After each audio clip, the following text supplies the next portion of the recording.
Anda kembali bersama Fokus Minggu Depan. Saya Luqman Haris. Baik, apa yang akan menjadi tumpuan minggu hadapan selain kenaikan harga barang yang kita jangka akan berterusan?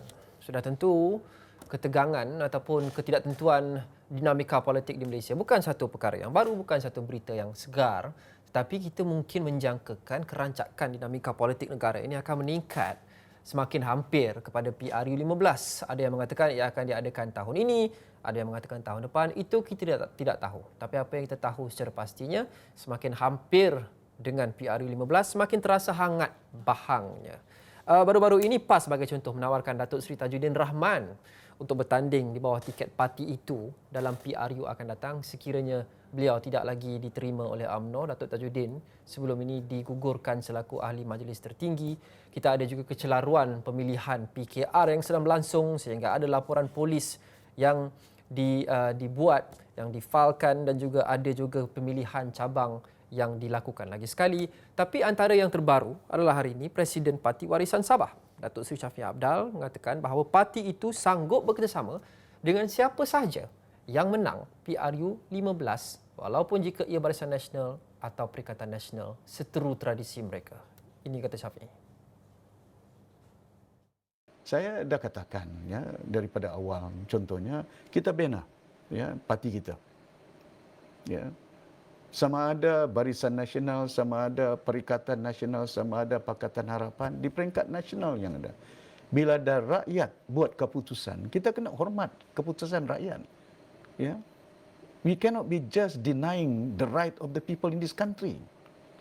But I deny joining Sheraton Move ataupun lompat sana lompat sini. Pasal that was not the mandate given by the people. That is wrong mandate. Ya. Itu bukan mandat rakyat.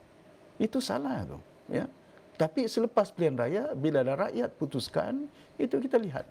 Kita nakkan kestabilan politik yang ada dan kita akan lihat. It must be a smart partnership. Okey, sama-sama dengan Mujibu Abdul Muiz, penganalisis politik Universiti Teknologi Mara UiTM. Mujibu mungkin mengejutkan bagi kebanyakan orang, ramai orang warisan. Saya seingat saya pertama kali mengatakan bahawa mereka bersedia untuk bekerjasama dengan Barisan Nasional atau Perikatan Nasional jika mereka menang PRU15. Ini adalah musuh tradisi bagi warisan, tidak pernah bekerjasama sebelum ini. Jika ia terjadi, jika PN atau BN menang, PRU akan datang dan warisan mahu atau ingin atau perlu bekerjasama. Apa yang dijangkakan syarat-syarat yang mungkin warisan letakkan untuk mereka bekerjasama dengan gagasan yang sebelum ini banyak mereka serang dan menjadi musuh tradisi mereka?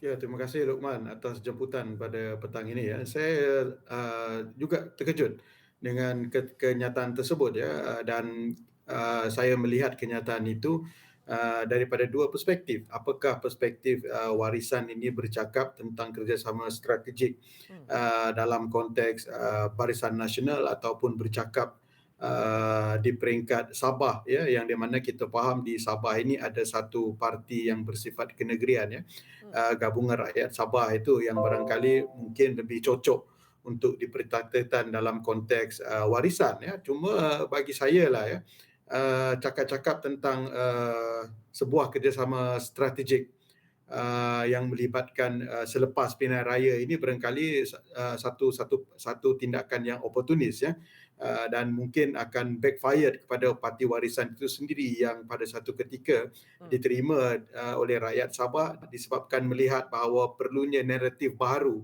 dalam politik Sabah yang mana menjadi satu teras kepada perjuangan parti tersebut untuk melihat isu-isu yang dekat dengan citra orang Sabah itu sendiri. Jadi kalau ada satu kerjasama strategik yang mungkin berlaku di peringkat persekutuan bagi memastikan terbentuknya kerajaan ataupun mungkin dalam konteks yang sama di negeri Sabah, maka saya rasa barangkali warisan sudah lari daripada naratif itu dan mungkin saya melihat sokongan yang diterima warisan itu mungkin sedikit merudum selepas itu kerana yang patut difikirkan oleh warisan pada ketika ini adalah bagaimana untuk memperkukuhkan naratif tersebut dan juga memikirkan apakah langkah yang terbaik bagi memastikan naratif warisan itu diterima, dan sudah tentu apa yang kita dapat pelajari daripada PRN 2020 adalah bagaimana warisan boleh menembusi kubu-kubu kuat Kadasan Dusun Murut Rungus ini di kawasan pedalaman dan juga pantai barat Sabah itu, bagi memastikan naratif jahat yang dimainkan untuk warisan bahawa ini parti mesra PTI, parti orang pantai timur itu boleh dikikis. Ya. Kerana dalam PRU yang semakin dekat ini, saya rasa itu patut menjadi fokus utama parti warisan. Bercakap mengenai penerimaan rakyat, bukan saja parti warisan, tapi banyak parti yang lain di sana, di Semenanjung, termasuk di Semenanjung. Sebelum ini rakyat mungkin lebih mudah memilih kerana setiap parti atau gabungan atau gagasan itu ada message, core messagesnya. Ada ideologi yang diperjuangkan. BN ini ideologi yang diperjuangkan, kestabilan dan sebagainya, pengalaman dalam mentadbir, kemudian PH pada tahun 2018 dengan anti rasuah, hanya tadbir urus yang bersihnya itu ideologi masing-masing apa yang dijual kepada rakyat. Tapi sejak beberapa tahun yang lepas kita lihat semuanya sudah berkecamuk kerana ada musuh tradisi yang sanggup bekerjasama dengan yang sebelum ini mereka gelar sebagai musuh tapi kemudian sanggup bekerjasama. Bagaimana rakyat mahu buat keputusan? Kerana sebelum ini jelas parti A mewakili ini, parti B mewakili ini, parti C menentang ini. Tapi sekarang semuanya sudah serba berkecamuk kecuali mungkin hanya 1, 2 atau 2, 3 parti yang kekal dengan ideologi mereka. Dalam PRU 15 nanti, bagaimana satu rakyat mahu memilih. Nombor 2, bagaimana ia akan memberi kesan kepada keputusan. Kerana choice itu tidak sejelas seperti beberapa tahun sebelum ini. Ya, saya setuju. Dan ini sudah dipertontonkan dalam konteks pilihan raya negeri di Melaka dan juga di Johor bagi di Semenanjung. Begitu juga kalau kita ambil dalam PRN Sabah 2020 ya. Jelas keterpecahan undi itu banyak dipengaruhi oleh sentimen dan juga persepsi rakyat terhadap parti-parti politik dan juga pemain politik itu sendiri, yang melihat pecahan undi itu banyak dipengaruhi berdasarkan persepsi dan juga pandangan mereka terhadap politik, dan itu semakin merudum ya. Kalau kita lihat di Melaka dan di Johor, itu impaknya keluar mengundi itu kurang ya, pilihan itu terpecah ya, ada orang yang memilih berdasarkan sentimen. Saya rasa dalam hal ini kita tidak boleh salahkan pengundi.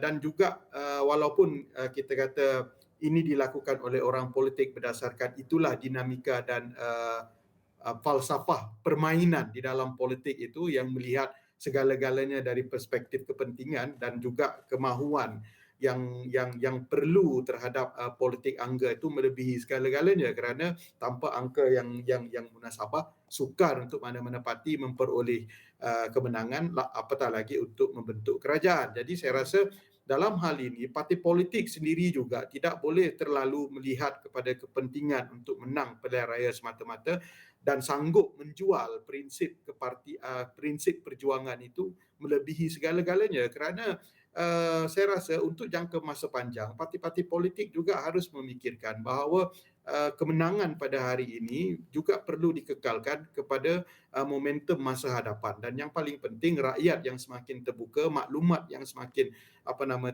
independen dan semakin liberal ini membolehkan mereka membentuk persepsi yang berubah-ubah. Undi itu semakin menjadi seperti pendulum, boleh swing ke mana-mana.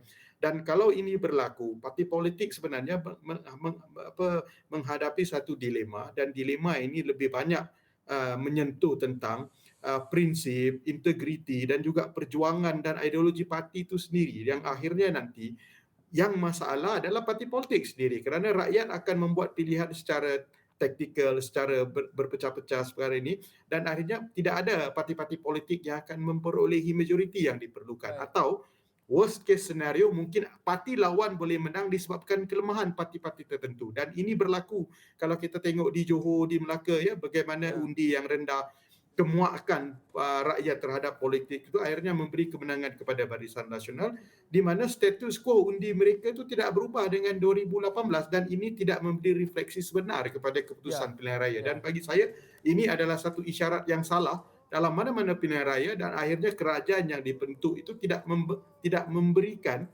gambaran sebenar tentang pilihan dan akhirnya kerajaan yang ada itu hanya sekadar menang kerana undi di situ, bukannya undi keseluruhan yang menggambarkan apa yang sepatutnya dibuat ataupun ditentukan berdasarkan kotak undi tadi. Ya, itu yang sering gemar didakwa oleh pembangkang bahawa katanya berdasarkan data pembangkang mendakwa kesokongan terhadap Barisan Nasional tidak bertambah tapi disebabkan semua keadaan itu ataupun faktor itu ia menyebabkan kemenangan kepada Barisan Nasional. Saudara Mujibu, saya banyak lagi saya nak tanya berkenaan dengan topik ini. Kita boleh bercakap berkenaan dengannya selama sejam, tapi malangnya saya sendiri beritahu masa sudah semakin suntuk, kita belum memberikan ruang kepada siaran berita kami yang seterusnya. InsyaAllah kita akan terus kupas dengan saudara Mujibu dalam rancangan-rancangan akan datang. Mujibu Abdul Muiz, penganalisis politik Universiti Teknologi Mara UiTM. Segala berita kami akan ikut dan pantau dengan rapat sudah tentu di astroawani.com dan juga di saluran 501. Terima kasih kerana menonton saluran berita paling dipercayai di Malaysia.